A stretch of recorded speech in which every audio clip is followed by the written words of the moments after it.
Uma vez eu encontrei uma senhora no aeroporto e ela já era bem idosa. Ela estava acompanhada do filho e ela tocou no meu ombro assim e com muita serenidade ela me disse: outro dia eu ouvindo o programa que o senhor estava fazendo, eu identifiquei um defeito em mim que passou a minha vida inteira me acorrentando. Mas eu não fui capaz de perceber. Aos 92 anos, que é a idade que eu tenho hoje, ela me disse, eu pude perceber o quanto eu fui prisioneira desse defeito. Eu não sei quanto tempo me resta, Padre Fábio, mas eu sei que naquele dia, a reflexão que o senhor fazia iluminou a minha consciência de um jeito que é como se eu tivesse arrancado ele com a mão. E eu não me permiti mais viver conforme as regras daquele defeito. Sabe quando você percebe que você participou do processo do outro? Quantas vezes eu me percebo vivendo sobre as regras dos meus defeitos? Porque quando eu passo a viver sobre as regras das minhas qualidades, eu fico mais leve para o outro, eu fico mais feliz, eu fico naturalmente mais interessante. O primeiro movimento que nós vivemos da conversão é a satisfação de ser quem a gente é. Que às vezes a gente fica pensando que a nossa conversão é para agradar a Deus, para. Deus fica feliz à medida que nós estamos. Então quando eu quero corrigir um defeito meu, e para isso a igreja nos ensina a dinâmica dos sacrifícios, né? Porque um ser humano que vive adaptado aos seus defeitos, um ser humano que vive sob as regras dos seus defeitos, ele é insuportável. Ele é difícil no trabalho, ele é difícil dentro da família, ele é difícil nas relações amorosas que ele vai viver. Por quê?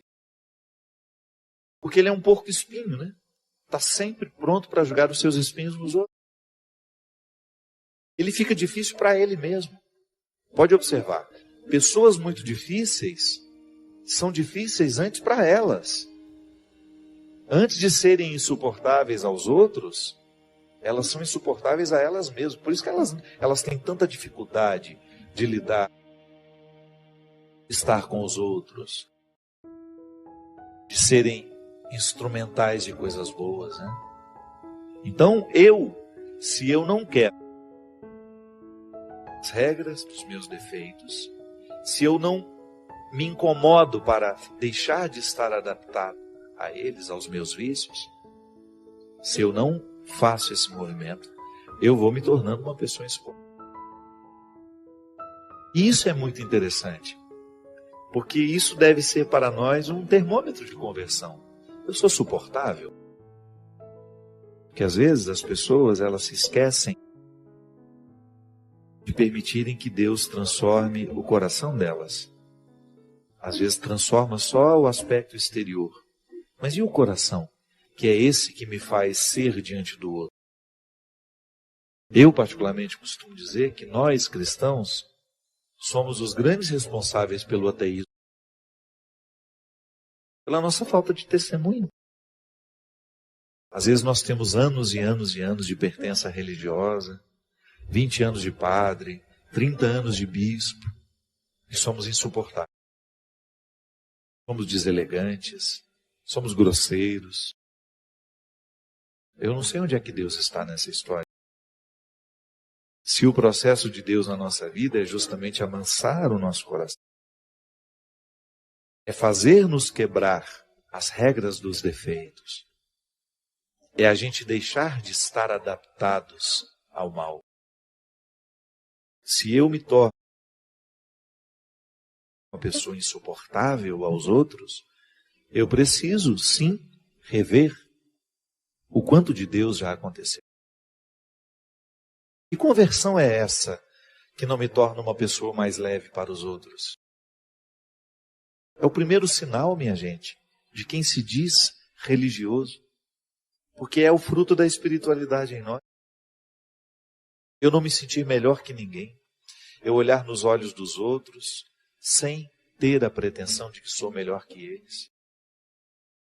Se eu sou um bom chefe, não tem problema ser duro.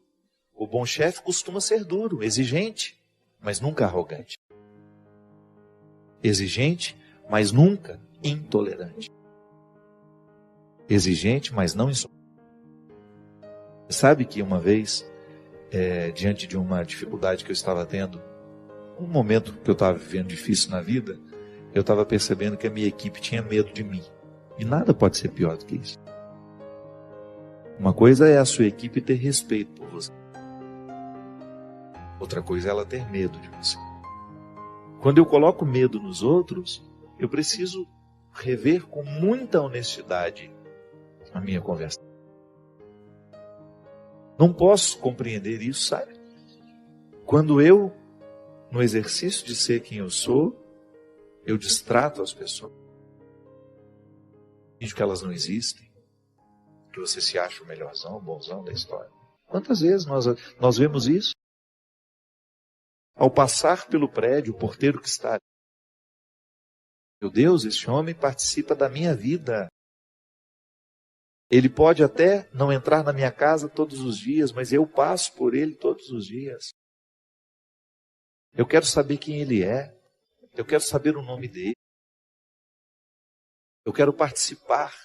Eu quero estabelecer com ele a partir daquele momento pequeno que nós temos. Às vezes as pessoas não olham nos olhos umas das outras. E a gente diz que está convertido. Ou que está em processo de conversão. Tá bom? Mas que processo é esse que não acelera a nossa simplicidade, a nossa leveza? Deus às vezes perde a oportunidade de acessar o nosso coração por causa das nossas resistências. Ou por causa do cultivo dos nossos vícios. Às vezes, não consegue recrutar o que tem de melhor em si mesmo. Vai ficando abatido, é isso. Todos nós, se não cuidarmos, nós vamos perdendo o referencial da realidade, do que de fato nós precisamos fazer. Para quê? Fazer para alcançar o melhor de nós. Eu quebrar as regras dos defeitos, para eu começar a viver sobre as regras das virtudes. Eu ter a sensibilidade, a simplicidade de identificar os meus excessos, aquilo que me torna uma pessoa difícil, e começar a trabalhar. Quanto mais cedo eu começo a trabalhar isso, maior é o benefício. É bom a gente viver a conversão. A gente fica mais agradável, a gente fica mais feliz. E esse é o primeiro benefício da conversão. Eu quero mudar aquilo que em mim é insuficiente. Para mim e para os outros. Primeiro, porque eu mereço essa transformação. Segundo, porque os outros merecem. E eu estando na dinâmica deste merecimento, os outros também estando, Deus está. Porque Deus se alegra muito quando um filho reconhece o que nele ainda é empecilho para a sua realização. Deus se alegra profundamente toda vez que nós fazemos um movimento de cura, de restauração, de mudança de hábitos. Deus se alegra profundamente toda vez que nós vivemos as consequências da conversão. E essas consequências, elas atuam diretamente no nosso caráter. Nós vamos ficando diferentes à medida que Deus. Santo Agostinho dizia que até para a gente se sentir arrependido, nós já precisamos estar sob o influxo da graça. Que a graça de Deus aconteça hoje no nosso coração, abrindo os nossos olhos para a consciência, para que a gente tenha condições de perceber tudo o que em nós hoje precisa ser tocado pelo amor misericordioso de Jesus. E que a partir desse amor, desta misericórdia, nós possamos voltar ao nosso. Assumir o lugar voltar a buscar o que é essencial para que a gente seja o que Deus quer que a gente seja. É fácil você se aproximar de uma criança. Até no primeiro momento ela pode te tratar com certo desdém, mas daqui a pouco você vai quebrando a barreira com ela e você se torna uma pessoa próxima. Ela ganha uma confiança em você. A criança tem um sistema que gira em torno de poucas necessidades. Nós não. O nosso mundo é muito complexo. E Jesus fala que se nós quisermos entrar no coração das coisas, no coração do mundo, nós precisamos alcançar essa simplicidade. Deus se alegra profundamente toda vez que nós fazemos um movimento de cura, de restauração, de mudança de hábitos. Deus se alegra profundamente toda vez que nós vivemos as consequências da conversão. Porque essas consequências, elas atuam diretamente no nosso caráter. Nós vamos ficando diferentes à medida que Deus é. A gente vai se construindo assim. Quanto mais eu permito que esse projeto de simplicidade tome conta do meu coração, maior é a possibilidade que eu tenho de ser uma resposta favorável ao mundo. Uma resposta que ajude a edificar.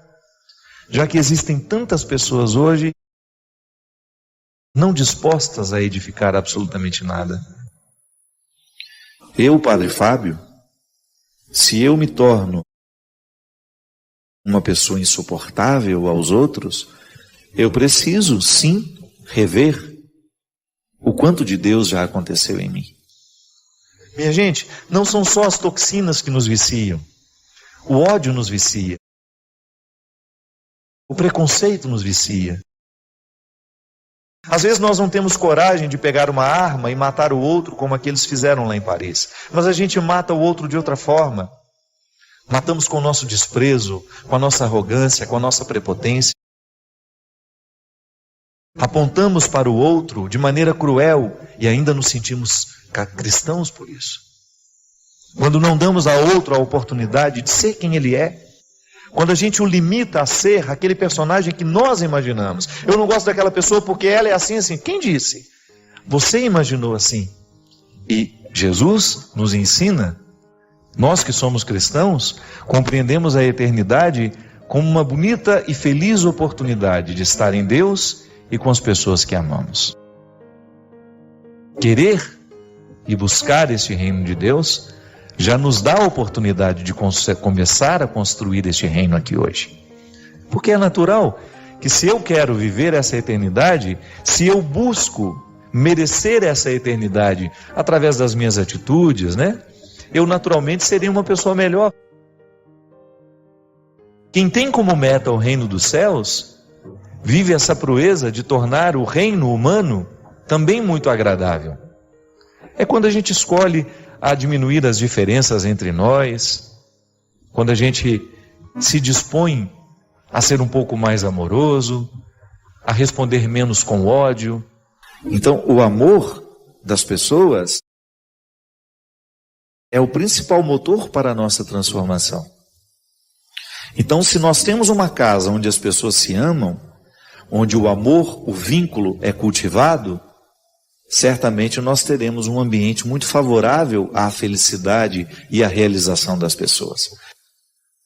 E isso é interessante porque quando eu sou verdadeiramente amado por alguém, eu acabo aceitando a palavra daquele que me ama.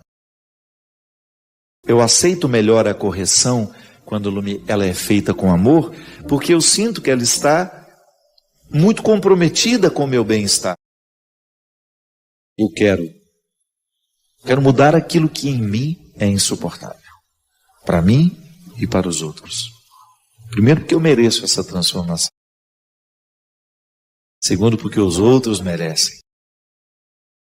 E eu estando na dinâmica deste merecimento, os outros também estando, Deus está. Porque Deus se alegra muito quando um filho reconhece o que nele ainda é empecilho para a sua realização. Jesus fala que para a gente alcançar esse reino, para a gente entrar no reino que é eterno, e nesse reino que já se antecipa aqui, a gente precisa se despojar, ter um coração simples. É quando eu me disponho a não me apegar ao que é excesso. Você pode observar uma criança, a primeira compreensão que ela tem do mundo é a sua necessidade mais urgente. Ela não consegue ver além disso. O contexto de uma criança é muito simples.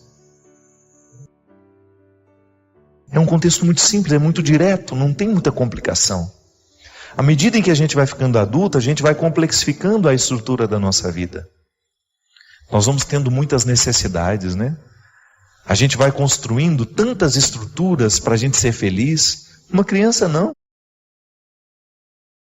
Solta uma criança num campo com seu pai, com sua mãe, uma bola, uma bicicleta, e o mundo está perfeito.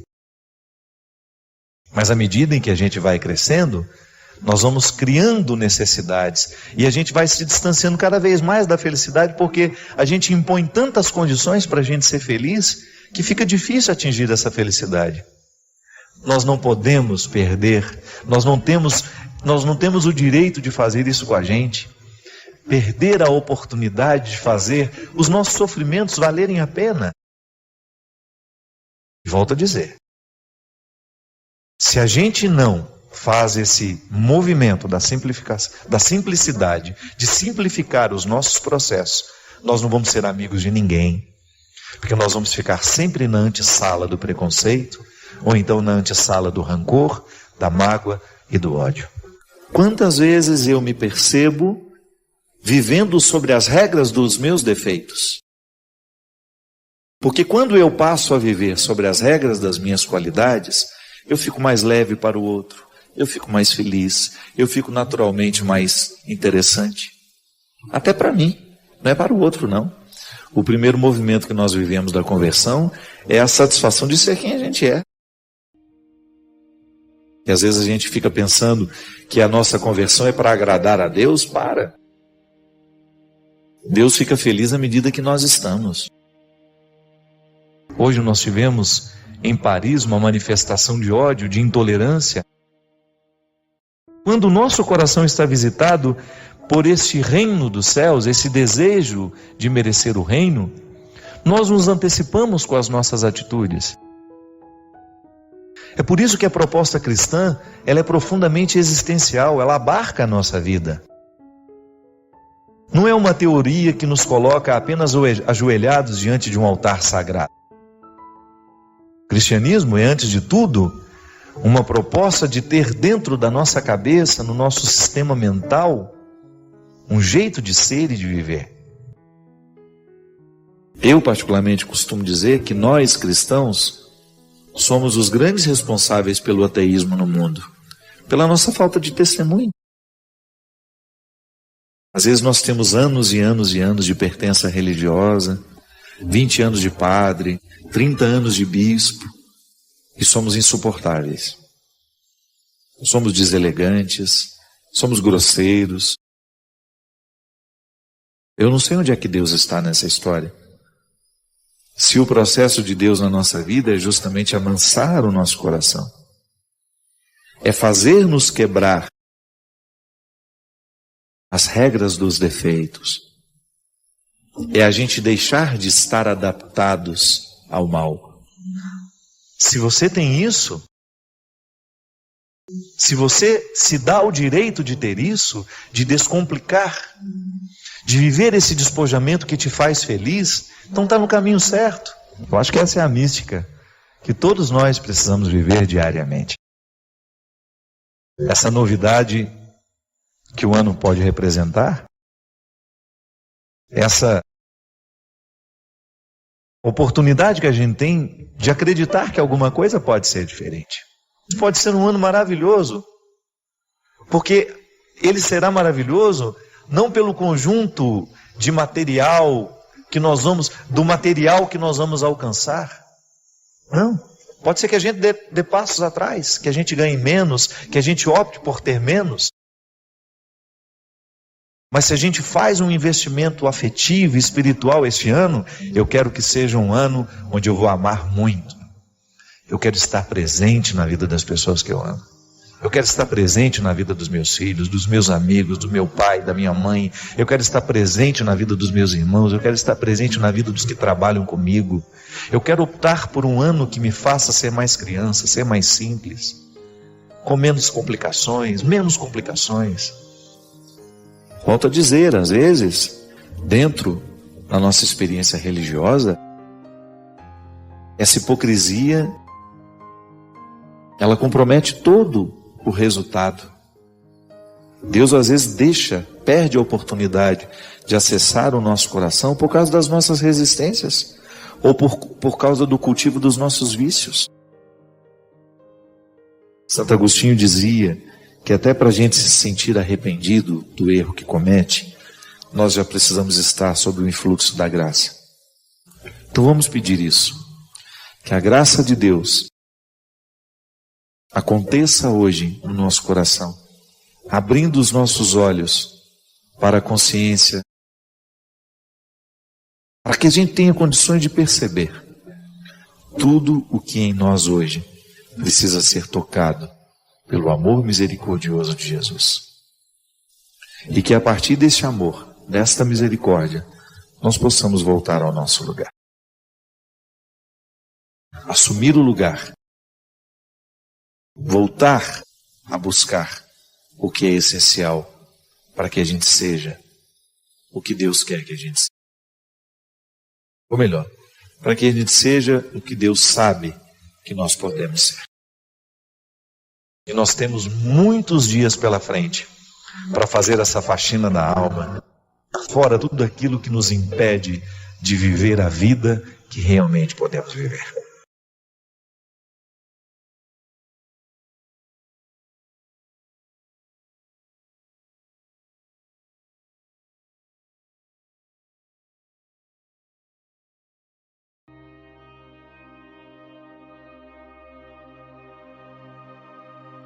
O dom de ser feliz. Ser feliz no contexto de tudo aquilo que é real. Nós não temos o direito de imaginar e de pensar que a felicidade é um estado de letargia, né? Ou de uma forma de entorpecimento, né? Não, ser feliz não é estar entorpecido, esquecido da realidade, distante dos problemas. Muita gente acha que felicidade é isso, que felicidade é um breve momento onde a gente esquece os problemas. Não. Eu acredito que a felicidade é este estado de espírito que contempla dificuldades e possibilidades e a gente se ajeita no meio de tudo isso. Não é assim? Quando você descobre que pode ser feliz mesmo tendo problemas. A dificuldade da vida não pode ser um empecilho para a nossa felicidade. É possível ser feliz mesmo nos momentos da dificuldade. O que vai fazer a diferença é a administração que nós vamos fazer desses problemas, não permitindo que eles venham jogar sombra sobre a nossa felicidade. Eu acredito, minha gente, que até a felicidade é possível quando nós descobrimos que é administrando os problemas que nós vamos enfrentar, que nós vamos encontrar essa felicidade que a gente tanto espera. Felicidade pode ser traduzida também como realização. Eu preciso ser um ser humano realizado. Você precisa ser realizado. E para a gente se realizar, é preciso chuva para florir, é preciso paz, não é? A música coloca algumas necessidades essenciais para que as coisas aconteçam. Muita coisa na nossa vida deixa de acontecer porque a gente não conseguiu descobrir o que a gente precisava. E aí não tem o empenho, não tem a atitude certa, não tem o gesto que verdadeiramente pode desencadear essa realização. Hoje mesmo, você teve a oportunidade de ser um ser humano realizado. E você teve situações diante de você em que você precisou agir. A felicidade depende da maneira como nós agimos. Aquilo que a gente escolhe que precisa, né? Que nem sempre nós escolhemos aquilo que a gente verdadeiramente precisa. A gente chega hoje, amanhã a gente vai embora. A música fala de maneira bonita deste tempo, deste intervalo em que nós chegamos e que nós saímos. Sair de cena é tão importante quanto chegar, né? Saber o tempo certo de sair, saber o tempo certo de chegar. Esse intervalo de tempo que é a vida de todos nós. Nós acreditamos na vida eterna, mas a vida eterna é um segundo momento. Nós passamos por esse intervalo de tempo onde tudo é muito frágil, temporário. E a vida eterna depende do que nós fazemos neste tempo. A vida eterna que nós construímos aqui, né? Nós começamos a construir essa vida que será eterna. E hoje nós somos convidados a pensar em tudo isso.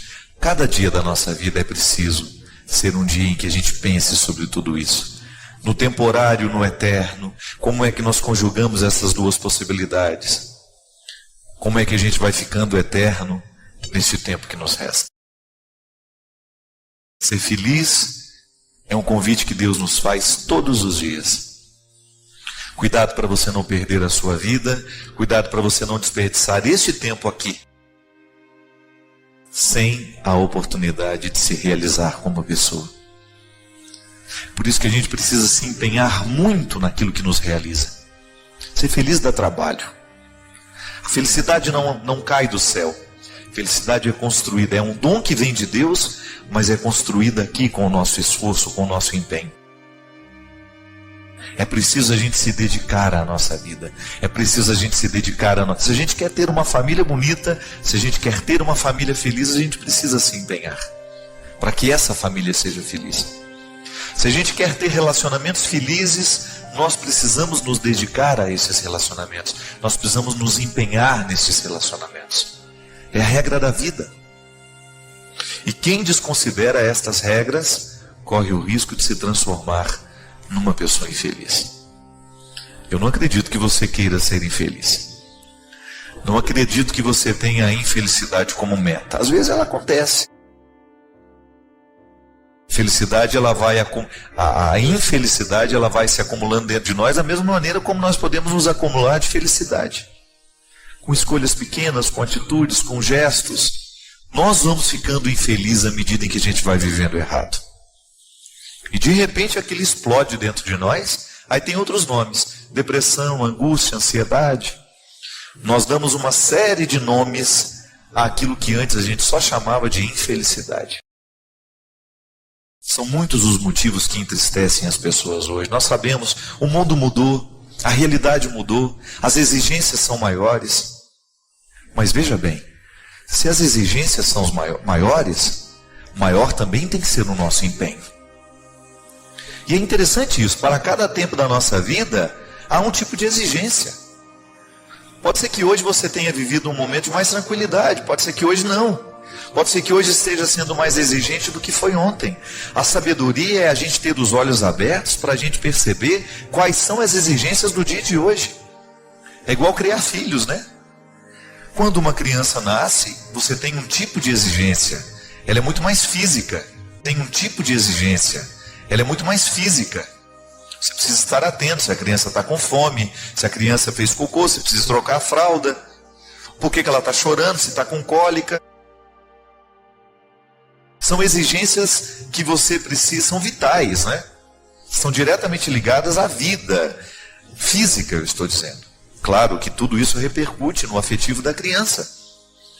Mas à medida em que essa criança vai ganhando mais autonomia, né, que ela vai tendo o controle dos esfíncteres, ela vai sabendo ir ao banheiro sozinha, ela sabe reclamar que ela tem fome, ela sabe reclamar que está com frio, ela sabe pedir, ela solicita, você começa a ter uma outra forma de cuidado com aquela criança. Você vai começar a prestar atenção em outras coisas que ela não sabe pedir, que ela não sabe solicitar, mas que é de extrema importância que você seja presente naquele momento, porque criança precisa ser auxiliada. Não é um ser humano que está pronto. Aliás, ninguém está pronto, né? Mas vai mudando esse nível de exigências. A criança tem necessidades, dispensa cuidados que geralmente um adulto não dispensa. Se está dispensando, tem alguma coisa errada, né? Mas é na observância desta necessidade nossa de cada dia. Quais são as demandas do dia? Assim como um empresário precisa colocar na mesa quais são as questões mais urgentes da sua empresa, porque se ele descuidar, ele vai pagar caro por isso. Na nossa vida é a mesma coisa, minha gente. O Eto escreveu um livro sobre isso. Administrar a vida é o negócio mais urgente. E é verdade. Não descuide da administração da sua vida. Aí você sabe tudo que precisa ser administrado. Seu trabalho, sua vida afetiva, seus relacionamentos, sua família, seus sonhos. Administrar sonhos é importantíssimo para que a gente se realize. Não é a concretização do sonho que nos realiza. Às vezes é o processo de feitura, a genética do sonho, né? Quando você começa a produzir dentro de você sonhos para daqui 10 anos. Então você começa a estabelecer metas. Isso faz o ser humano ficar vivo. Muitas pessoas estão deprimidas porque elas deixaram de sonhar. Muitas pessoas estão angustiadas, sem vontade de levantar da cama, sem vontade de abrir a porta do quarto, porque deixaram de nutrir sonhos. Deixaram de ter projetos. Um ser humano não pode ser feliz sem ter um projeto. Pode ser um projeto pequeno, mas tem que ter. Eu já contei aqui, mas vou relembrar. Viktor Frankl, pai de uma linha da psicologia, que nós chamamos de psicologia do sentido da vida, a logoterapia. Viktor Frankl viveu a tristeza dos campos de concentração. Então ele vivendo ali, ele percebia que as pessoas que perdiam o sentido da vida eram aquelas que já não tinham mais esperanças de que fossem sair dali, encontrar um familiar, encontrar pessoas que amavam. Elas estavam entregues ao processo da morte. Elas deixavam de alimentar sonhos. Viktor Frankl, medroso de que isso acontecesse com ele também, começou a cuidar de uma flor na janela. Então estabeleceu com aquela flor um vínculo.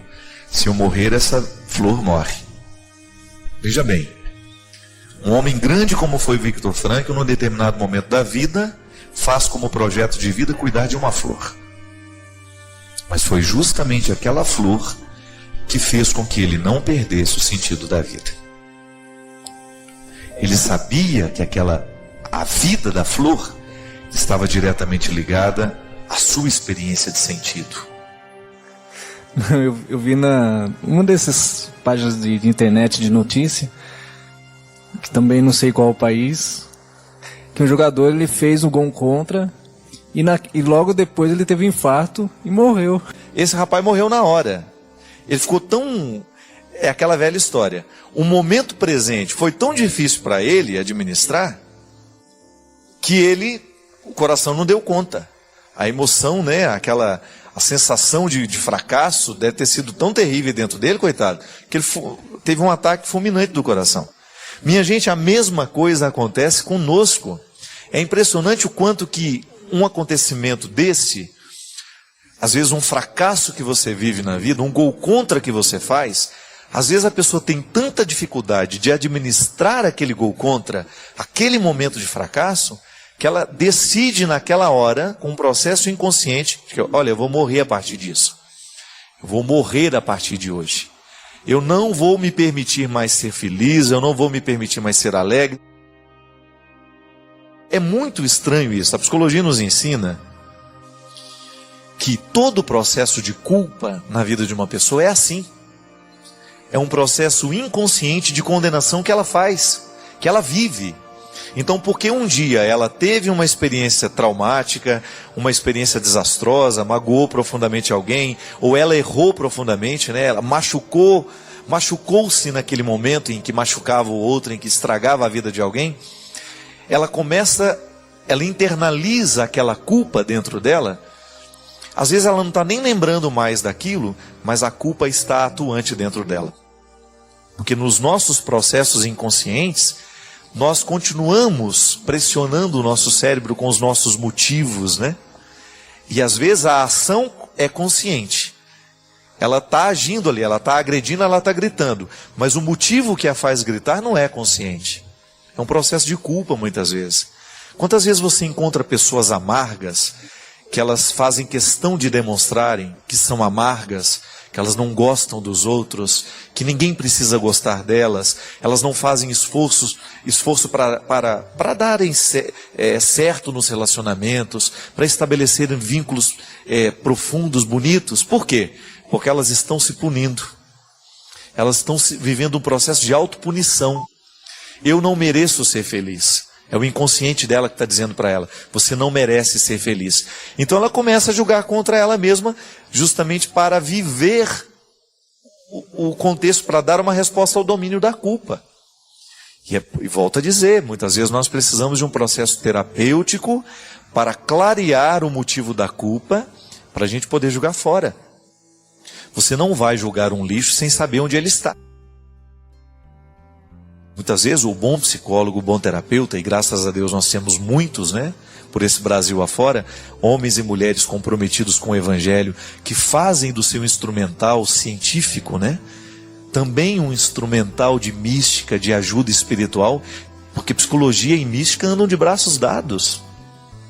Um psicólogo, quando ele tem acesso, né, ao processo de inconsciente de uma pessoa, quando ele começa a trabalhar com a matéria-prima daquela pessoa, ele está lidando com realidades muito sagradas, muito religiosas. Então, quando nós temos um bom terapeuta para nos ajudar a vasculhar o lixo da nossa vida, né? É como você ter num lixão, você saber que ali naquele lixão tem uma pedra de ouro. Muitas vezes o que a gente precisa fazer é isso. A psicologia nos ajuda a encontrar a pedra de ouro, porque a gente precisa tirar dali, olhá-la, retirar todos aqueles excrementos e sujeiras que estavam grudados nela, para que você possa ter condições de jogar o lixo fora, sem jogar fora também o valor. Tem aquela velha história, né? Joga a água fora, mas joga a criança junto na bacia, né? Então, o que nós muitas vezes precisamos fazer? Não permitir que a morte seja uma decisão. Às vezes a gente decide morrer. Como? Quando eu trago o vício para a minha vida. Quantas vezes eu encontro pessoas, o cigarro muitas vezes é uma fixação numa determinada realidade, né? Um processo de autopunição. Porque, gente, se você pega lá todas as substâncias cancerígenas e tóxicas que existem no cigarro, você livremente acender aquilo e jogar para dentro do seu organismo, algum motivo estragado tem que ter para você fazer isso. Quando a gente começa a trazer essas coisas estragadas para a nossa vida, isso tem que ser um sinal de que alguma coisa está errada na nossa autoestima, de que alguma coisa está errada dentro do nosso inconsciente, que muitas vezes nós estamos agindo através de motivos de autodestruição. Isso é muito estranho. Quando você percebe que um ser humano decide morrer de maneira socializada. Será que não existe uma autopunição ali? Então, às vezes, ali naquele caso que o Christian contou, o jogador infartou na hora. Mas nós nem sempre infartamos na hora. Nós vamos, porque não somos capazes de articular o que é ruim dentro de nós, a gente vai lá e começa a trazer coisas desagradáveis para a nossa vida, quase que como dizendo, olha, eu decidi que a partir de hoje eu vou morrer. Eu me lembro de uma história que eu vivi lá na minha cidade, em Formiga, um casal que era muito unido. Era bonito de ver aquele casal. Eles não tinham filhos e lá pelas tantas descobriram uma doença nele, um câncer altamente agressivo que o matou no espaço de 20, 30 dias, gente. A mulher que até então era extremamente saudável, que acompanhou todo aquele processo de morte do marido com extremo sofrimento por causa da ligação que os dois tinham. Eu me recordo direitinho no dia do velório dele. Ela só dizia a mesma coisa o tempo todo. Eu não quero mais viver. Eu não quero mais viver. E veja bem que ela estava gozando de excelente saúde. E todo mundo ficou muito intrigado com aquela frase dela. Eu não quero mais viver, eu não consigo mais encarar o mundo sem ele. E ela dizia isso o tempo todo. E aí, minha gente, 20 dias depois aquela mulher estava morta também. Sabe por quê? Desenvolveu o mesmo câncer que ele. Não é estranho? Para mim, aquele caso, aquela história que aconteceu lá no interior de Minas Gerais, foi, para mim, uma prova concreta de que a vida passa o tempo todo pelas nossas decisões.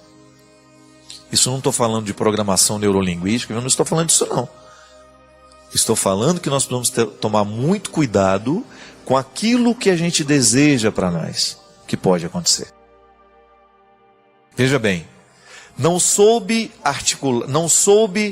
trabalhar aquele momento difícil, perdeu alguém que era precioso para ela, tá certo? É difícil mesmo, mas porque não soube conviver com aquela situação, ela aceitou um processo de autodestruição e acelerou aquele processo. Gente, o câncer veio nela do mesmo jeito que tinha acontecido nele. Isso é muito estranho. O mesmo câncer que matou o homem mata a mulher 20 dias depois, justamente porque parece ter decidido: não quero mais viver. Quantas vezes nós percebemos isso acontecer dentro da gente? E aí é a hora de acordar. Acorda, pelo amor de Deus. Não permita que esse processo de depressão, de angústia, de ansiedade continue dentro de você. Ao menor sinal de depressão, de angústia, de coisa ruim, faça alguma coisa por você. Acorde, tome uma decisão, mude de hábitos, mude a sua vida. Porque senão você corre o risco de começar a optar pela morte nas pequenas doses. É igual sorver, minha gente, pequenas doses de veneno. Ninguém tomaria, claro, se eu estou feliz, se eu estou realizado, para que eu vou tomar uma dose de veneno? A mesma coisa é o cigarro, a mesma coisa é a bebida, a mesma coisa é a cocaína. Se você está feliz, por que você não é capaz de fazer um esforço por deixar de ingerir essa pequena dose de destruição diária? Ah, eu estou viciado nisso. Então, mas cuidado, o seu vício tem motivos inconscientes. Comece a ter coragem de adentrar o território do seu inconsciente, da sua vida, das suas escolhas, dos seus afetos, do seu passado. Tenha coragem de investigar essa vida, porque se você não tiver coragem, você vai perder essa bonita experiência de viver. Nós não acreditamos numa segunda oportunidade, nós acreditamos na vida eterna. Então, cuidar bem do momento presente é de extrema importância para nós que acreditamos no valor da vida. E é o testemunho mais eficaz que nós podemos dar, viu? Cada vez mais eu me convenço disso. Não adianta fazer discurso bonito, não adianta ter uma história bonita para contar todos os dias. O interessante é viver bonito.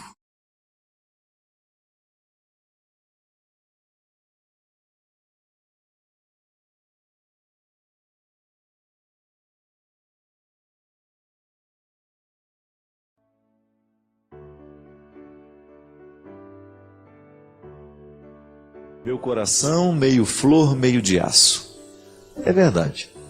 Todos nós temos dentro do peito um coração meio forte e meio fraco. Não é assim? Em todo o coração humano, as duas realidades estão reconciliadas, a fraqueza e a possibilidade. Agora, tudo depende, essa fraqueza e essa força, depende da parte que nós alimentamos. A música pede, é uma proposta de fazer sempre a opção por aquilo que ilumina. Isto é, fortalecer a parte forte do coração para que esta parte resgate sempre a fragilidade e não permita que ela seja motivo de queda, motivo de condenação. Sabe, minha gente, eu interpreto sempre a opção por Jesus como sendo uma opção por aquilo que é nobre. Como se você tivesse a oportunidade de escolher os sonhos que você vai sonhar para a sua vida. Tem gente que sonha sonhos nobres, outros nem tanto. Tudo depende das escolhas que vai fazendo ao longo da vida, tudo depende do que vai aprendendo como valor, do que vai incorporando na própria vida. Eu não tenho dúvida que a opção por Jesus, ela nos coloca na perspectiva de sonhar alto. E eu não falo de sonhos que nos coloquem com vaidade, de realização disso, realização não. Eu estou falando de uma realização interior que ultrapassa o sentido dessa exterioridade que as pessoas podem ver em nós. Porque você de repente poderia interpretar sonhar alto como ser um homem famoso, uma mulher grandiosa, cheia de posses, ter muito dinheiro, vaidade. Não. Estou falando daquela satisfação de ser quem você é. Sonhar alto para ter no coração sentimentos nobres. Ser uma pessoa sensível às necessidades do mundo, ser uma pessoa que agrega à sociedade em que está vivendo. É tão bonito a gente encontrar pelo Brasil afora gente que faz a diferença. É disso que eu estou falando. De vez em quando a vida nos coloca nos subterrâneos. Né? Você já observou que existem sentimentos que nos empurram para baixo? Você já pôde observar que às vezes o seu coração é tomado por algumas mesquinharias humanas que te jogam para baixo? Eu sinto muito isso toda vez quando eu estou arrependido. É interessante isso. O processo do arrependimento no meu coração, ele me faz perceber isso. O quanto que a minha atitude me levou para baixo. E por isso eu me sinto tão arrependido. Porque eu sou um homem cheio de defeitos. Mas eu não gosto de perder isso de vista. Eu quero buscar as coisas do alto. Eu quero ser amigo das coisas de Deus. Eu quero ser um parceiro daquilo que dá certo, daquilo que eleva, daquilo que constrói. Se eu não posso fazer bem, se eu não vivo para fazer o bem, o que vai me restar? Ou eu serei um neutro, ou eu serei alguém que faz o mal. E eu não sei se existe realização humana nessas duas situações. Ficar neutro, não alterar nem diminuir, ou viver para fazer parceria com aquilo que é a cultura do subterrâneo, daquilo que é escuro, daquilo que joga para baixo, daquilo que danifica, daquilo que infelicita. Não. Não creio que a gente precise desperdiçar a nossa vida fazendo parceria com aquilo que nos empurra para baixo. E como é que a gente faz parceria com essas coisas? Quando a gente permite que o nosso coração se transforme num território para o desenvolvimento disso. Eu me recordo que quando eu estava na escola, lá no primeiro ano de primário, né? Primeiro ano primário do ensino fundamental, a nossa professora nos ensinou a plantar feijões. E a gente plantava o feijão no algodão, não era? Você deve ter passado por essa experiência também, né? A gente tinha um pirezinho que a gente levava de casa. A professora Cidinha Azul está aqui, rindo, lembrando disso. Deve ter feito muito isso com os alunos. A gente colocava naquele pires um algodão, a gente molhava aquele algodão e escondia no algodão uma semente, um feijão, que já é a semente, né? E os nossos olhos curiosos, todos os dias, ficavam observando. Nós tínhamos um momento da nossa aula, que a dona Rosângela nos levava para ver a situação do feijão. Nos primeiros dias nada acontecia. No primeiro dia, no segundo, nada acontecia. Mas de repente surge do meio do algodãozinho, e a gente tinha a missão de manter aquele algodão sempre úmido, de repente surge um raminho verde. E aí nós vimos todo o processo do crescimento do feijão no meio daquele algodão embebido, umedecido. Sabe o que eu acho interessante? Nessas lições pequenas que a vida nos deu através das escolas, nessas lições pequenas que os nossos olhos puderam presenciar porque alguém um dia teve a sensibilidade de nos mostrar o processo da vida, a gente descobre que tudo que a gente quiser que cresça, a gente tem que plantar e cultivar. Não bastava jogar o feijão no algodão. Era preciso ter o cuidado diário de molhar, de permitir que ele tivesse uma umidade para que aquela semente pudesse frutificar. É assim, minha gente. A vida espiritual é como plantar o feijãozinho no algodão. O feijão, ele nos lembra proteína, força, vitalidade, né? Você deve ter escutado muito da sua mãe, né? Se não comer arroz com feijão, vai ficar magrelo o resto da vida. E a gente tinha um medo de ficar magrelo, né? A gente tinha um pavor de ficar magrelinho, né? Ou não? Você tinha medo de ficar magrelo? Eu tinha horror, porque minha mãe falava, quem não come vai ficar magrelo, não vai ter saúde, não vai ter isso, não vai ter aquilo. E ela tinha razão. A gente precisa do alimento para a gente crescer. Mas é interessante perceber que para o alimento nos fazer crescer, ele também tem que crescer. E ele tem o processo dele. Não é? A gente olhava para aquele algodão embebido, via a semente nascer ali do meio, e nós aprendíamos um pouco de como é a vida. Um acontecimento simples. Hoje, neste momento, em muitos lugares do mundo, as sementes estão crescendo. As sementes estão frutificando, elas estão apodrecendo debaixo da terra para dar lugar ao fruto que depois vai chegar à nossa mesa. Por isso que eu tenho um profundo respeito aos agricultores, aos homens e mulheres que cultivam a terra para que nós tenhamos o alimento. Quando ele chega lá na feira para que a gente possa comprar, meu Deus, quantas pessoas precisaram acordar cedo durante meses consecutivos, levantando, tirando a geada, jogando a água antes que o sol possa secar, por causa daquele gelo que fica em cima.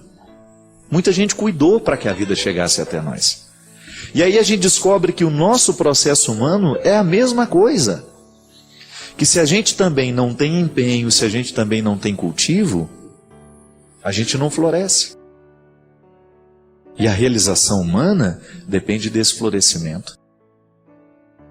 O ser humano será mais feliz e mais realizado à medida em que ele crescer para cima, tendo raízes sólidas, como já nos ensina a sabedoria. O mesmo tanto que a raiz cresce para fora, ela cresce para dentro.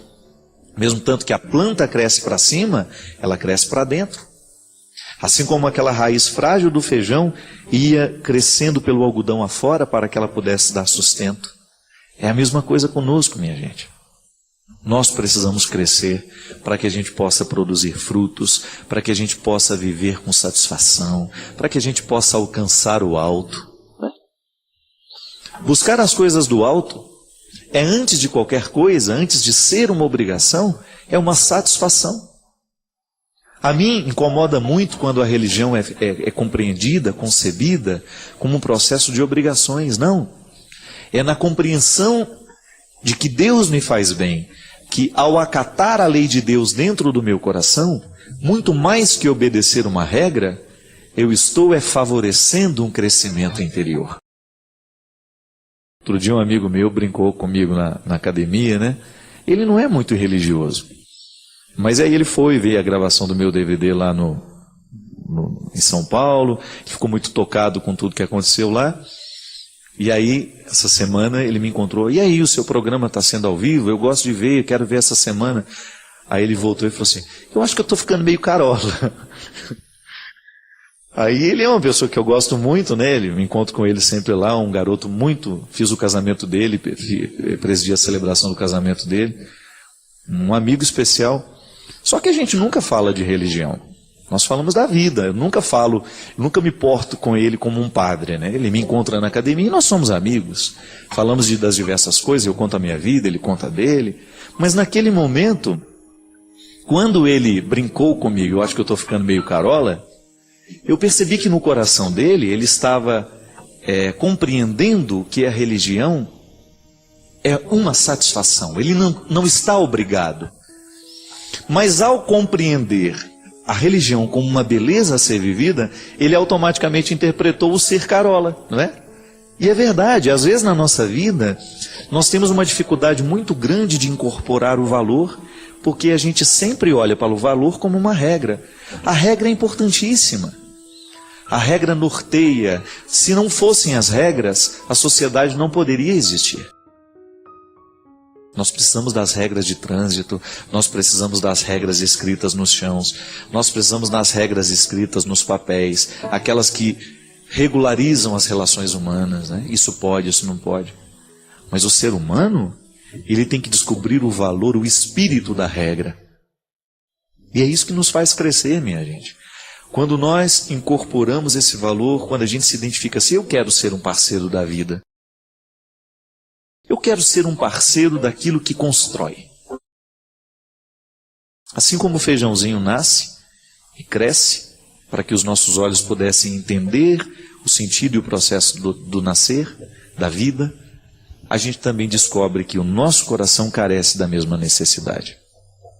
Ir para cima, Buscar aquilo que de mais elevado existe no mundo, não por uma obrigação, mas porque você merece. Eu compreendo assim, sabe, o ministério sacerdotal é um ministério que tem que facilitar a entrada das pessoas na residência de Deus. É como se eu fosse um porteiro, não para inibir a entrada, não, para facilitar. Um porteiro que dá boas-vindas, né? Porque às vezes tem aquele porteiro que não deixa a gente entrar. No nosso caso, não. O padre, a irmã religiosa, todo mundo que de alguma maneira evangeliza, a nossa missão é abrir as portas da casa de Deus e convidar que você entre. Você será sempre muito bem-vindo. Deus tem muito a lhe oferecer. Quando Deus realmente fizer parte da sua vida, da sua estrutura humana, você pode ter certeza que você vai crescer muito como pessoa.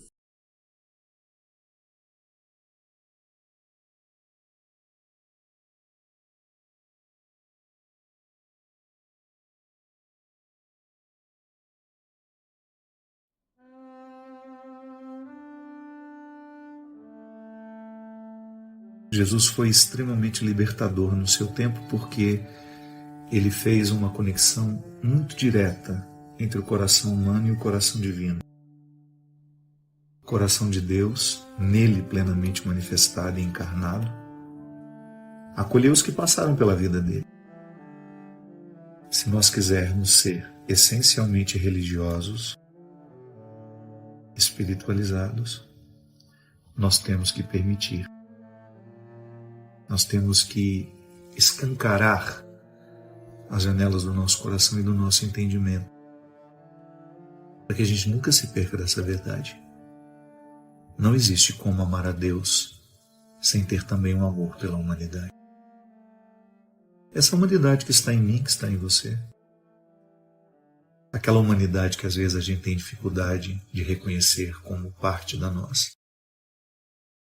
Pessoas que são muito diferentes de nós, muitas vezes marcadas por uma história pessoal difícil. Eu já fui muito afoito, já fui muito preconceituoso também. Não que eu tenha deixado de ser, né? O tempo todo eu identifico em mim algumas coisas que eu preciso avançar, que eu preciso evoluir, que eu preciso fazer ficar diferente dentro de mim. Mas eu não perco de vista isso. As questões humanas, aquilo que nos torna humanos, doem do mesmo jeito e também nos alegram da mesma forma. Claro, com proporções diferentes, vai depender da história de cada um de nós. O fato é que eu estou aqui, eu sou humano, você é humano. Precisamos de alguma forma dar conta da condição humana, que não é fácil. Não é fácil. Como é difícil você ter que lidar com você. Como é difícil lidar com aquelas partes desconhecidas de você que ainda gritam, que dão ordem. Como é difícil a gente lidar com aquilo que em nós ainda não obedece à nova versão que nós queremos ser.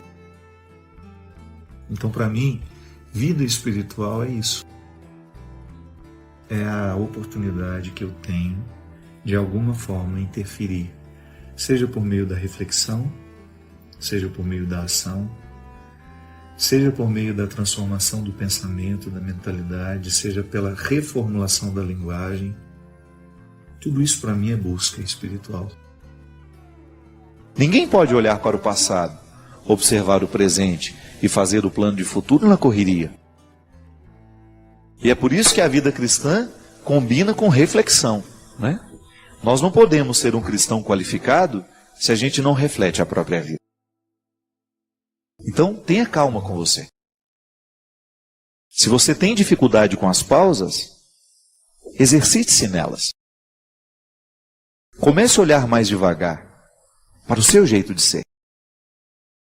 Comece a prestar atenção em você.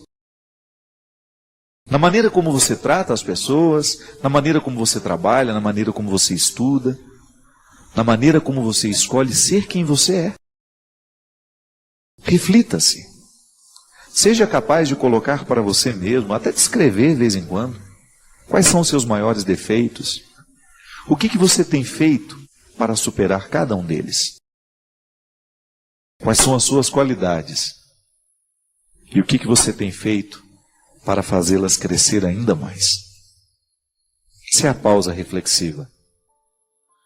É o momento que você tem a oportunidade de qualificar a sua vida. De fazer esse exercício e reconhecer nele um ato religioso. É um rito religioso. Refletir-se à luz de Jesus. Ter a oportunidade de observar-se. Para a partir desta observação, modificar, crescer, avançar, ir além. É o que eu desejo para você. Que hoje, ao observar a sua vida, ao prestar atenção na maneira como você está vivendo, você se comprometa com você. Porque o primeiro a ser beneficiado com a sua mudança não são os outros. Os primeiros não serão os outros. O primeiro a ser beneficiado com tudo aquilo que você vai se proporcionar, mudar, ser melhor, é você mesmo. Porque no fundo, o maior conforto que nós podemos desejar nessa vida é estar feliz em nós mesmos. É você estar satisfeito, sabendo que você está sendo o ser humano que você pode ser. E ninguém pode chegar neste lugar, ninguém pode alcançar essa condição sem se refletir. Por isso hoje eu desejo que o olhar de Jesus, ao olhar nos seus olhos, ele possa provocar em você silêncio. Que ele possa provocar em você este desejo de olhar para você mesmo. Sem os seus excessos, viu? Sem as suas mentiras. Às vezes você precisa das suas mentiras para que o outro te olhe melhor. Deus não precisa disso. Jogue fora todas as mentiras que você conta para você mesmo. Todas aquelas explicações que você se dá. Você não precisa delas neste momento. O Deus que te olha, o Deus que te encontra, dispensa toda e qualquer mentira que você tenha contado para você mesmo. É você e sua verdade. É neste território que Deus quer agir. Por pior que seja a sua indigência, por pior que sejam os seus erros, por pior que seja o seu passado, a sua história, nada disso vale agora. Sabe por quê? Porque Deus nos enxerga com olhos de futuro. Ao me encontrar, nessa noite de hoje, ao lhe encontrar, Deus só enxerga o futuro. Não é maravilhoso isso? Pensar que hoje Deus só enxerga futuro em você? Isso é salvação. E se a gente aceitar que Deus nos salva com o seu olhar, um olhar que tem o poder de nos reinaugurar, de nos trazer vida nova. O Senhor esteja convosco. Ele está no meio de nós. Derrame sobre todos nós a sua bênção. Deus Todo-Poderoso, Pai, Filho e Espírito Santo. Às vezes nós temos aquela impressão de que nós estamos fazendo para nós. Não é? Melhor, às vezes nós temos a impressão de que nós estamos fazendo para os outros, mas não é para nós. Repare nas suas necessidades. Você tem necessidades. Não adianta você querer oferecer ao outro uma solução se antes você não experimentou. Nós somos o lugar onde nós experimentamos a vida, minha gente. Eu preciso o tempo todo de palavras que pastoreiem a minha alma, porque muito facilmente eu fico nas facilidades do egoísmo. Muitas vezes eu fico nos vícios de uma vida desregrada, infeliz. Às vezes eu tenho uma habilidade enorme de ser o meu pior inimigo. Quantas vezes você foi o pior inimigo? O seu pior inimigo. Quantas vezes você teve aquela ilusão de que os outros é que lhe podiam destruir? Não é não. Porque em última instância é você que vai acolher a voz ou vai rejeitá-la. Aquilo que está sendo dito por fora, se você acolhe dentro de você, aí você se transforma em seu inimigo. Se aquilo que está sendo dito é ruim, você guarda. Nós somos muitas vezes traumatizados assim, né? Porque nós somos crianças. O pai, diante de uma dificuldade que você teve, chama você de burro. A palavra do seu pai é tão importante para você que você acredita que você é burro. E às vezes você passa uma vida inteira desperdiçando a sua inteligência, porque naquele momento da vida você acreditou no que o seu pai disse. Você não conseguiu desabrochar a sua inteligência porque você acreditou que seu pai disse que você era burro e você ficou. Não pode. Não pode, você não pode cometer esse crime contra você. A voz que pastoreia é aquela voz que nos chama para o amadurecimento, para o desabrochar de tudo aquilo que em nós é maravilhoso, minha gente. Por isso que eu preciso ter um pastor amigo, um amigo pastor. Eu tenho um pastor amigo, que é o pastor Caio Fábio, que é um homem que participa mesmo da minha vida. E ele é um amigo pastor. Eu trouxe para a minha vida, pela autoridade espiritual que ele tem, um homem que eu conheço, que eu identifico muito próximo da verdade, da sabedoria evangélica, e eu quero ele comigo, porque ele é meu amigo. Ou pessoas simples no meu dia a dia, que tem palavras proféticas na minha história, como a tia Ju. Pai Fábio, o senhor tem poder de cura. Quantas vezes eu já pensei nisso, mas a palavra dela ontem para mim confirmou aquilo que de alguma forma eu já sei. Preste atenção no que os que te amam lhe dizem. Você pode observar que muitas destruições acontecem na nossa vida quando nós paramos de ouvir as pessoas que nos amam. Ou quando nós trocamos, deixamos de ouvir as pessoas que nos amam para ouvir aqueles que acabaram de chegar. Muitas vezes nos nossos relacionamentos a gente se destrói porque a gente deixou de ouvir as pessoas que nos amam. A infidelidade entre casais acontece muito nesse momento. Quando a gente deixa de ouvir o outro.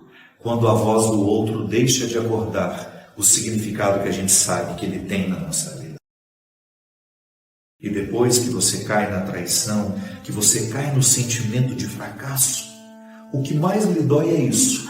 Em algum momento eu ouvi. Em algum momento eu ouvi muito mais a voz que não me amava.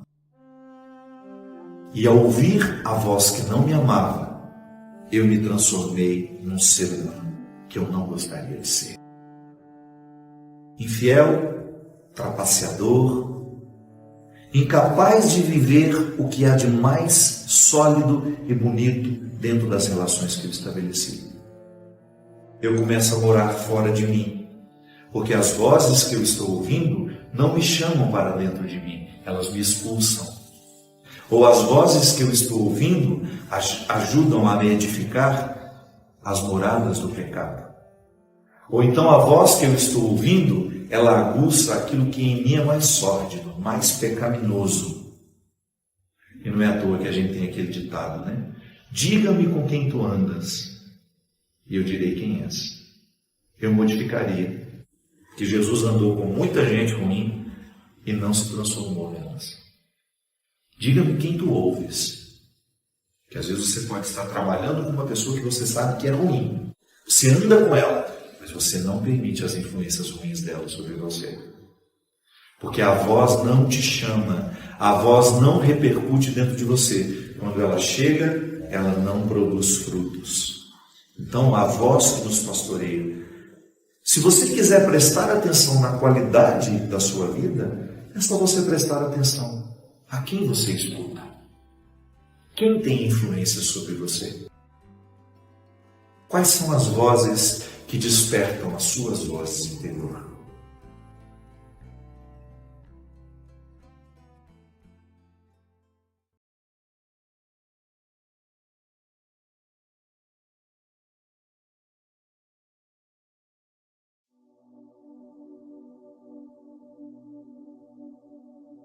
Amor não é um acontecimento fácil. Por mais que nós tenhamos isto como dom em nós, você, na sua vida e na sua experiência prática, sabe o quanto dói amar. Porque amor é isso. Amor é um acontecimento que se eterniza em nós pela própria força de ser Ele o que é. E o amor não pode conceber infelicidade. Onde há amor não pode haver infelicidade. Pode haver sofrimento, mas infelicidade não. Mas na vida nós temos duas possibilidades. Ou sofremos a dor de amar e somos felizes, ou sofremos a dor do desamor e somos infelizes a vida inteira. Por isso, Jesus subiu a um monte, certa vez, para falar aos seus amigos o grande significado da felicidade. E certamente os discípulos estavam esperando uma fórmula mágica. Assim como nós escutamos o tempo todo hoje no mundo, fórmulas de felicidade que são absolutamente fáceis. Uma coisa me inquieta nessa fórmula de felicidade. Como é que você pode entender que alguém pode ser feliz chorando? Como pode ser alguém feliz no momento da fome? Como é que nós podemos fazer a reconciliação de duas realidades e descobrir nisso a felicidade? Como é que uma situação aparentemente que traz infelicidade, quando você descobre, por exemplo, a sua dor, a sua lágrima, você ter que entender que esta lágrima, esta dor, é a fonte da felicidade humana. E a beleza da vida, muitas vezes, não é naquilo que a gente consegue ver, mas é aquilo que a gente consegue ver a partir do que os olhos não podem. Só pode entender a felicidade aquele que já soube mergulhar naquilo que vem antes dela. Porque a vida humana é concreta, é no momento em que nós descobrimos que ela vai ganhando significado, que ela vai ganhando sentido, à medida em que a gente mergulha no antes, para depois conhecermos o verdadeiro depois. Só podemos falar de alegria se antes soubemos falar de tristeza. Só podemos falar de consolo se antes soubemos falar de desespero.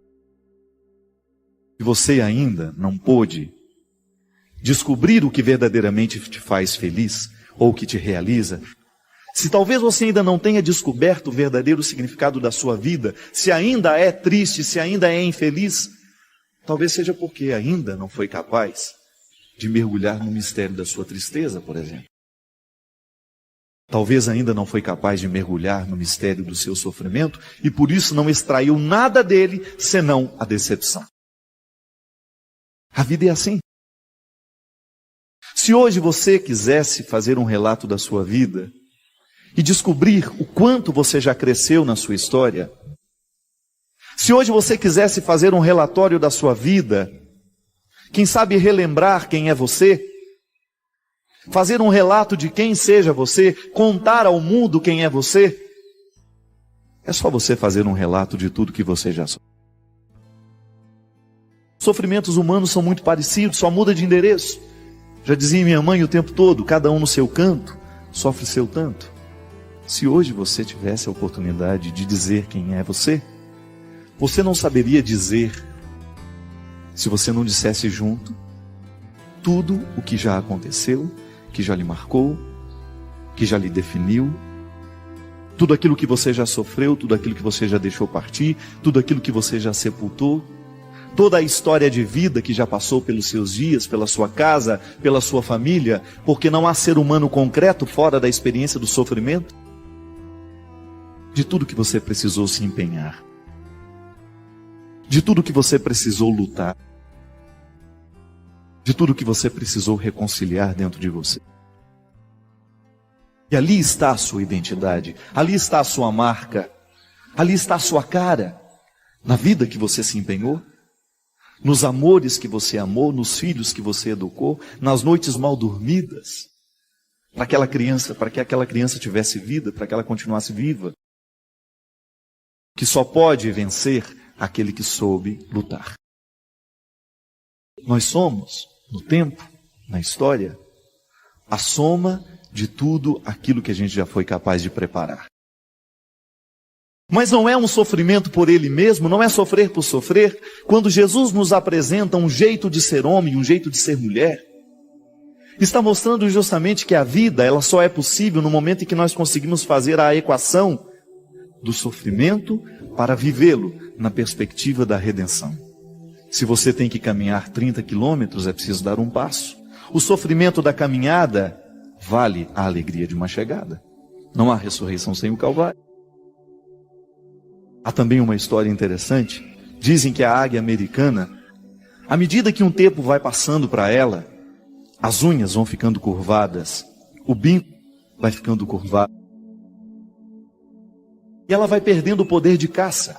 Vai perdendo o poder de caça justamente porque as garras já não conseguem segurar a presa. O bico já não consegue comer direito. E então, naquele momento, depois de ter vivido um bom tempo da sua vida, ela tem que tomar uma decisão. Então ela se refugia nas alturas, nas pedras, nos penhascos, e lá ela faz um processo doloroso que consiste em ficar diante de um paredão e bater o bico, ficar batendo o bico, até que comece a machucar, até que comece o sangramento, e até que aquele bico se desprenda dela. A águia precisa perder o bico que já não lhe serve. E é sofrido isso. Cai aquele bico e pelo próprio processo da regeneração da natureza, um novo bico vai surgindo, cresce, como se fosse uma criança ali se desenvolvendo de novo. E o processo ainda não terminou. Quando o bico já está novamente crescido, fortalecido, ela começa um processo de arrancar as unhas. Com o próprio bico novo, ela começa a arrancar as unhas que já não lhe servem mais, porque já estão curvadas, já não são capazes de segurar a caça. Se ela continuar com aquelas garras envelhecidas e sem poder de caça, o que acontece? Morre de fome. Não tem mais as características da águia. É uma águia, mas é uma águia sem poder. Depois de terminado todo este processo de arrancar as unhas, novas unhas começam a surgir. Novas garras, jovens, fortalecidas. Terminado ali o nascimento das unhas, ainda não acabou o sofrimento. Pelo próprio instinto, ela sabe que precisa arrancar as penas. Porque as penas também já estão velhas e ela precisa de plumas novas, uma vez que tem um bico novo e garras novas. E ali então começa a arrancar pena por pena para esperar, mais uma vez, o processo da regeneração. Me parece que são 6 meses. 6 meses refugiada no meio dos penhascos para viver este processo. Com o bico novo, com as novas garras e com a nova plumagem, a águia consegue viver mais pela frente o mesmo tanto de vida que ela tinha tido até ali. O momento da restauração, da nova plumagem, do novo bico, das novas garras, equivale ao mesmo tempo em que ela viveu. É como se ela começasse a viver de novo. Parou para pensar o quanto que a natureza pode ser fértil para nos ajudar a entender o próprio significado das bem-aventuranças. Porque também nós, em muitos momentos da nossa vida, chegamos diante de uma situação, ou a gente vive o processo da perda para recomeçar, ou nós vamos morrer do jeito que estamos. Quando nós não somos capazes de reagir diante da própria vida, quando nós vamos nos entregando aos poucos, quando daqui a pouco a gente já não percebe mais vida em nós, quando a gente se sente orgulhoso por ser águia, mas uma águia sem poder de voo. Águias, o próprio significado da força, da luta. Todo cristão é uma águia em potencial, é capaz de alçar voos, é capaz de vencer os obstáculos. O cristianismo nos fortalece para isso. Mas nós ainda vivemos rastejando e ciscando como se fôssemos galinhas e galos. Somos águias em potencial, mas vivemos como se fôssemos galinhas nos quintais, nos terreiros. Sabe por quê? Ainda não tivemos a coragem de encarar o sofrimento de verdade. Há 2 formas de nós encararmos o sofrimento, há 2 formas de nós encararmos a dificuldade. Ou encaramos de frente para vencer, e aí assumimos o sofrimento da luta de vencer aquela hora, assim como a águia é capaz de vencer o sofrimento de retirar as unhas velhas, o bico velho, trocar a plumagem. Ou então nós vamos ficar lamentando a vida inteira que não sabemos e já não conseguimos mais caçar. Ou enfrentamos o sofrimento da redenção Esse sofrimento que transforma é aquele sofrimento da decisão diária, de você acordar e decidir: hoje Deus me quer de pé, hoje Deus me quer vivo, hoje Deus me quer lutando. Ou então nós vamos nos sucumbindo cada dia mais e vamos nos tornando apáticos, vamos nos tornando sem vida, achando que somos águias, quando na verdade nós só temos a aparência de águia, mas ainda não estamos transformados pelo poder da restauração que a vida pede de nós. Ainda não descobrimos a força que há no específico do que Deus pede de nós. As bem-aventuranças estão aqui para demonstrar que só podemos chegar à beleza do depois se soubermos viver a renúncia, o sacrifício, a luta do agora. Você experimenta isso na sua vida? Quantos jovens hoje, por exemplo, que estão vivendo a grande dificuldade do vestibular, não passa. Não é porque agora o vestibular está se apresentando como um monstro. É porque todo o processo do educacional foi vivido de qualquer jeito pela grande maioria. Não soube viver o sacrifício daquela hora, não soube viver o empenho daquela aula, que fará a diferença no resultado final, no momento em que ele tiver que dar respostas. O mau aluno não fica da noite para o dia. Ninguém fica alcoólatra da noite para o dia. Ninguém chega destruindo a casa da noite para o dia. É aos poucos que a gente vai deixando o empenho de lado. As famílias, as situações sociais hoje estão cada vez mais destruídas. Não é porque a gente se decidiu da noite para o dia, não. É porque a gente se decidiu aos poucos pela destruição. Quando a gente percebe que a vida vai se tornando infeliz, quando nós vamos nos tornando incapazes de viver a realização humana, que é o projeto de Deus para todos nós. Deus não quer ninguém frustrado, Deus não quer ninguém decepcionado, Deus não quer ninguém caído nas margens da sociedade, mas Deus nos quer de pé. Mas esse estar de pé necessita que no dia a dia a gente tenha esforço, a gente tenha empenho. Pensando, sabe? O grande perigo que nós temos de chegar um dia na morte sem termos realizado 50% do que nós poderíamos ter feito na vida. E você pode observar que geralmente quem tem medo de morrer são pessoas que não sabem viver. Quem tem medo de morrer geralmente não sabe viver. Porque quem vive bem, quem se empenha no que precisa se empenhar, não tem medo da morte. Faz da vida uma experiência real. Tem gente que vive ensaiando. Vive a vida como se fosse um ensaio. Amanhã eu faço. Amanhã eu perdoo. Bem-aventurados os que não deixam para amanhã. Bem-aventurados que sabem descobrir a beleza de ser feliz agora. Bem-aventurados aqueles que descobrem que a felicidade não é amanhã, mas é agora. A própria experiência de fazer com que a felicidade aconteça amanhã, eu já estou de alguma forma sendo feliz. A própria experiência de preparar a festa já é uma forma de viver a beleza da festa. E é por isso que quem espera demais pela festa se decepciona com ela depois. Vive o atropelo, fica só pensando no que vai ser, não está percebendo que o que está sendo já está sendo bonito, já está valendo a pena. E então quando chega a festa e passa e acaba, mas era só isso? Você é que não foi capaz de descobrir que preparar a festa já era uma forma de ser feliz. Que já havia uma alegria escondida em cada momento da preparação. Porque a nossa casa está cheia de pequenos pacotes. Cheio de pequenas felicidades escondidas. Porque às vezes nós achamos que esta grande felicidade estará num grande pacote final. Vamos atravessar um lugar e chegar lá, a felicidade está lá. Não. A felicidade é justamente você ter a sensibilidade de abrir um armário da cozinha, tirar um pacote de arroz e você perceber que fazer bem aquele arroz, temperar bem, cozinhar bem, já é uma forma de fazer a felicidade acontecer ali naquela hora. Não é para ficar gostosa somente depois, não.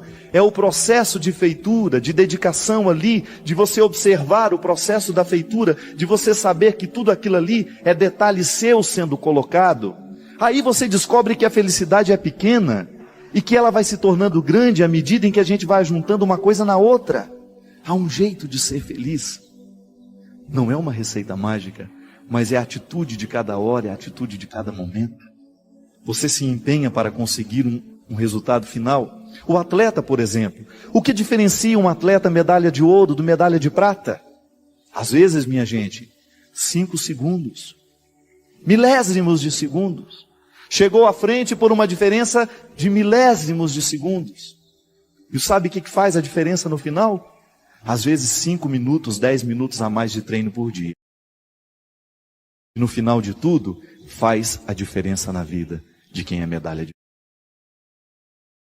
E às vezes, no momento em que a gente descobre que precisa dar 5 minutos a mais para chegar no segundo ponto da bem-aventurança, da consolação, da alegria, no momento do sofrimento, no momento da luta, no momento da humilhação, quando a gente precisa dar 5 minutos a mais, nós não temos disposição. A gente não vê a hora de ficar livre daquilo. Se o treinador, se o atleta começa a pensar assim, ele jamais será um vencedor. Jamais será um vencedor e se contentará sempre em ser um terceiro, quarto, último lugar, porque ele já aprendeu a ser um perdedor, aprendeu a ser uma águia velha sem o poder de caça, aprendeu a ser uma cigarra eternamente debaixo da terra, que nunca sai para cantar, porque não vive de fato o processo de estar ali para ser o que é. O medalha de ouro é aquele que se desafia. Estou cansado, mas vou treinar mais 5 minutos. Por que isso? 5 minutos hoje, 5 minutos amanhã e depois, farão diferença no meu resultado final. E tem isso diante de si, tem essa consciência de que não pode parar, de que não pode deixar de lutar, porque a vida, a felicidade, só acontecerá na sua vida se ele souber viver o empenho daquela hora, a dificuldade daquele momento, se souber sorver com todas as forças aquele momento que está lhe batendo a porta, aquele desafio que precisa ser vencido. Porque há muitos de nós que precisa cair o bico e fica só olhando para o penhasco. Meu Deus, preciso começar a bater esse bico nesse penhasco. Vou começar amanhã. É igual dieta que começa na segunda. Nós sempre temos uma desculpa. Esse final de semana eu vou aproveitar. Depois eu começo. E aí, nós vamos enganando a gente mesmo e nós vamos ficando só na primeira parte. Continuamos pobres, continuamos miseráveis, continuamos mesquinhos, continuamos enjoados, continuamos aborrecidos, continuamos humilhados, continuamos mortos, continuamos no sepulcro, porque deixamos de viver a perspectiva da vitória, porque a gente não tem a coragem heróica de bater o bico contra o penhasco e deixar que caia aquilo que já não é mais nosso. É igual pessoa que morre alguém da família e que não aceita a morte. Fica vivendo como se aquela pessoa existisse, estende o sofrimento a vida inteira, não é capaz de dar tchau, não é capaz de sepultar, não é capaz de compreender que as pessoas morrem, por mais trágico que seja a morte. Precisamos nos libertar disso. Morreu, vamos sofrer, mas vamos sofrer para que a cura aconteça em nós. Vamos sepultar o que precisa ser sepultado. Nisso consiste a maturidade. É igual o namorado que termina e que não aceita que o namoro acabou, fica eternamente sofrendo pelo namorado que não virá mais. E não são poucas as pessoas que hoje vivem a agonia, porque não sabe deixar as pessoas irem embora, não sabe deixar as pessoas partirem. Saudade é o revés de um parto, é arrumar um quarto para um filho que já morreu.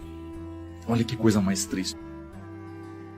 Fazer da vida uma eterna espera de quem já não volta. E quem espera por aquilo que não é possível, já está sendo infeliz nas pequenas partes. Porque o bonito da vida é a gente descobrir, não deu certo, mas agora a gente pode ir além.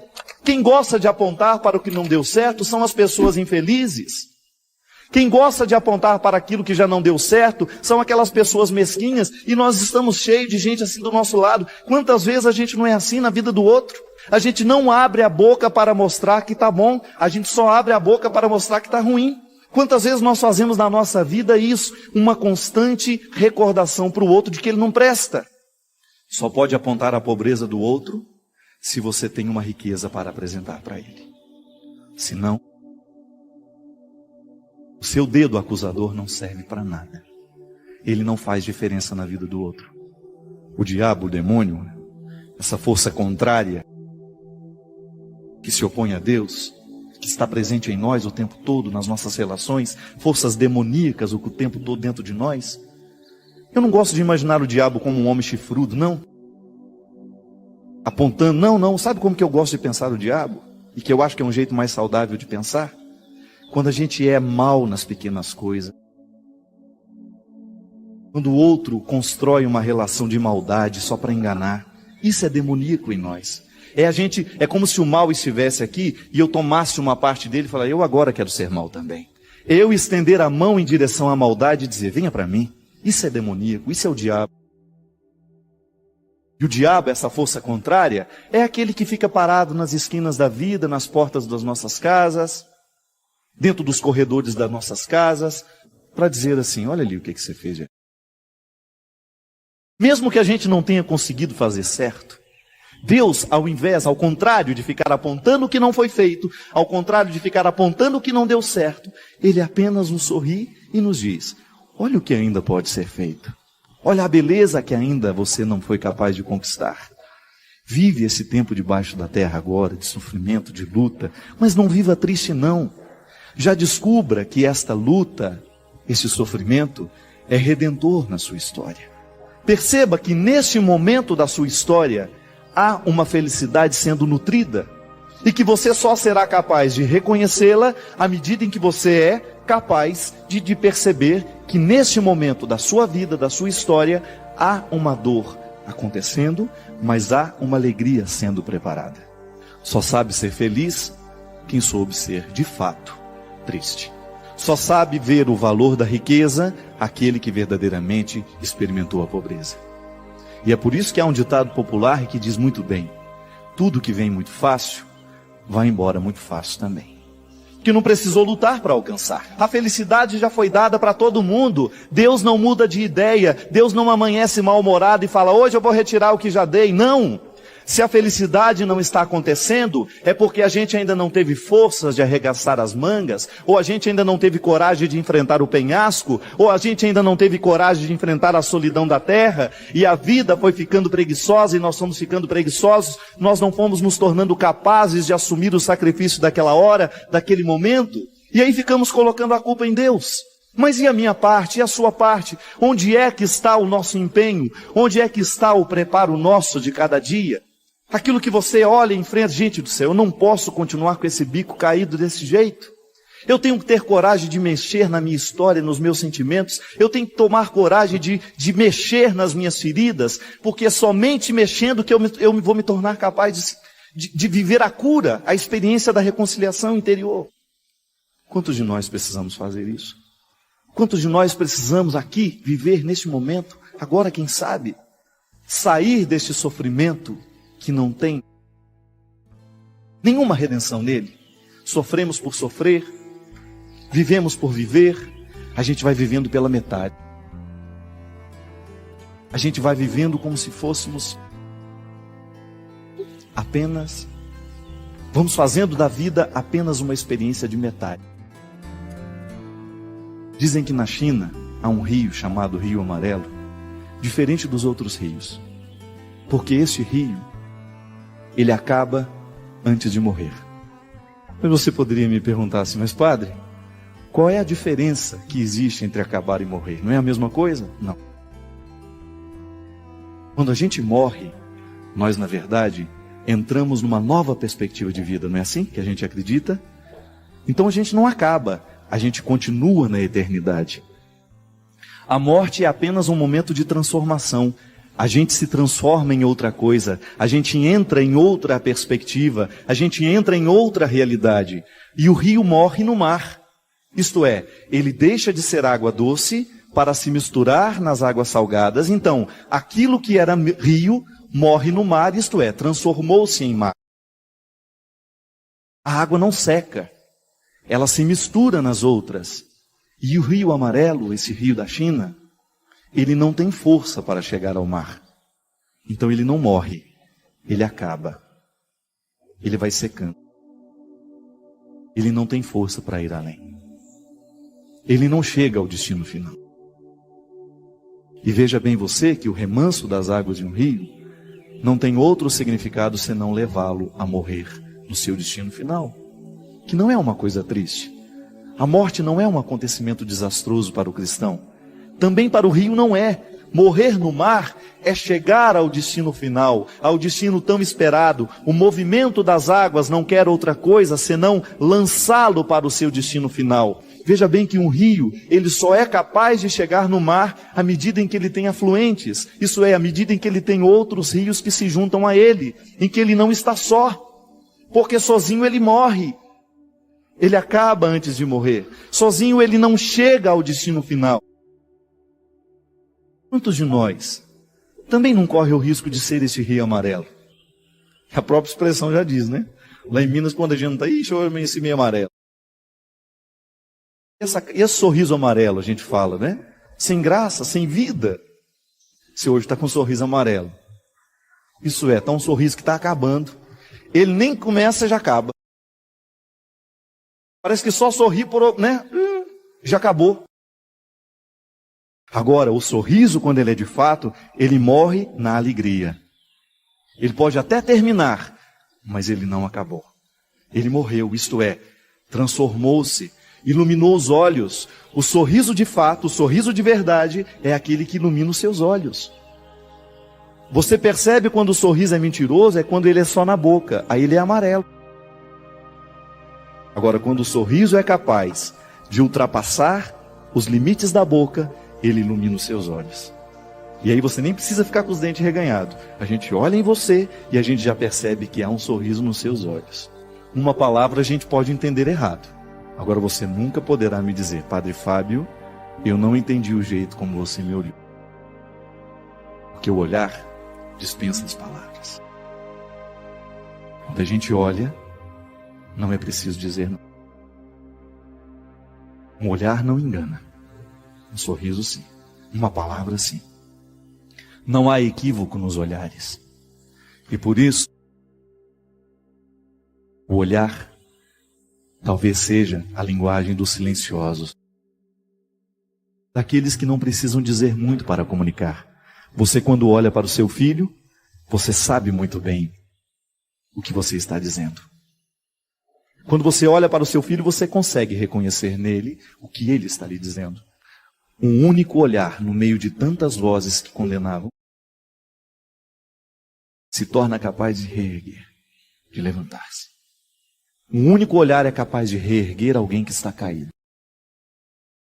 Eu gostaria muito, do fundo do meu coração, que hoje esse olhar de Jesus pudesse nos encontrar também.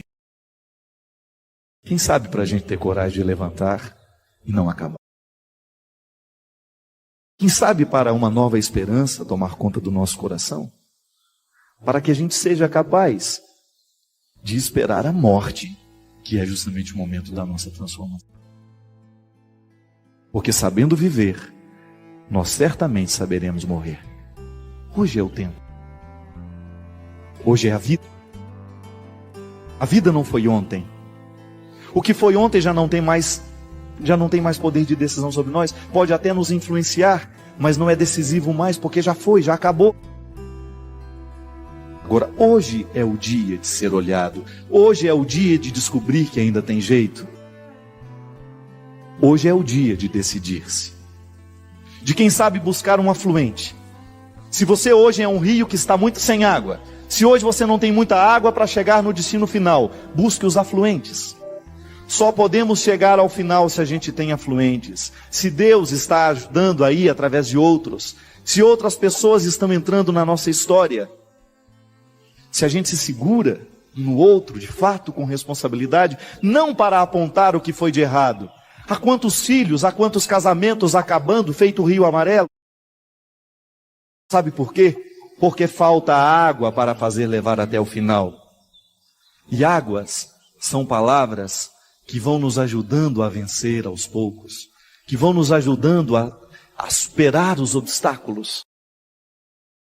Águas são palavras que muitas vezes são dadas e entregues sem nenhuma frase na boca, mas com olhares que nos animam a vencer o primeiro momento da história. Bem-aventurados hoje aqueles que são capazes de buscar os seus afluentes, de buscar uma boa influência na vida, de superar este momento de dor, de superar esse momento de tristeza e de descobrir que nisso já há uma felicidade. E que hoje a vida pode ser nova para nós. Que hoje a vida pode acontecer de maneira bonita na nossa história. Porque Jesus está aqui. Jesus é a certeza de que nós ainda temos solução. Eu sei que muitas vezes a gente desiste da gente mesmo, né? Eu sei que muitas vezes a gente olha para ele e não tem jeito, não. Esse bico está caído demais. Então não tem problema. Nasce outro. É só ter coragem de arrancar. É melhor ser uma águia sem bico, mas sabendo que um outro está crescendo, de que ser uma águia com um bico que é grande, mas que não serve para nada. Se tem uma coisa que é difícil na vida, é a gente experimentar a misericórdia pelo lado dos fracos. Experimentar a misericórdia pelo lado dos fortes é ótimo. É muito bom dar conselho, é muito bom dar dinheiro para quem é pobre, é muito bom ajudar quem precisa. Isso é maravilhoso, é quase uma vaidade ser misericordioso.